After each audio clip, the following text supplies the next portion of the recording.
and the offender was arrested for domestic violence, which was a qualifying offense to collect DNA.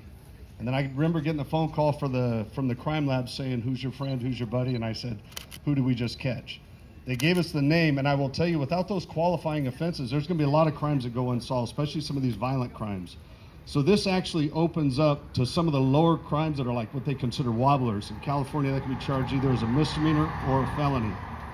So these, like a habitual thief, some burglary suspects, it might not be a qualifying offense to get into the database. This Proposition 20 will now allow us to put them into the database to see if that's going to connect for other crimes that are unsolved. So for me, DNA is a passion of mine. It's not only holds people responsible, but also at the same time, it'll free people who've been wrongfully accused and convicted. So Proposition 20 from the public safety standpoint in the sector for us is a yes vote.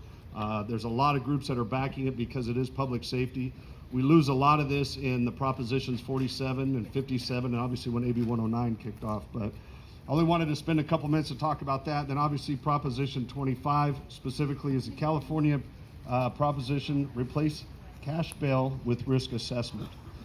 For us in a public safety world, I will tell you that is a no vote. The main reason being is you're looking at a computer system that's going to do some algorithms and equate whether or not this person is going to get out, reoffend, and re-victimize people.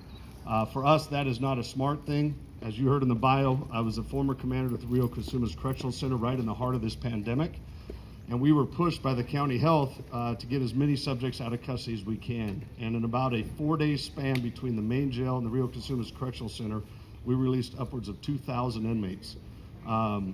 We immediately in the community started seeing a spike in increase of crime, and then may not be a surprise, but a lot of them that were brought out were within 48 hours already reoffended with new crimes. So again, if we're going to do it, we're going to look at reform and sentencing. It's got to be responsible. It can't be a computer system that just computes these numbers. But for us in the public safety world, I wanted to come here today, thank Betsy for allowing me to talk about these, but I'll stick around for a few minutes if you want to talk a little bit more about these propositions. But the Proposition 20, the DNA collection and the sentencing and parole guidelines is a yes vote, strong yes vote from public safety.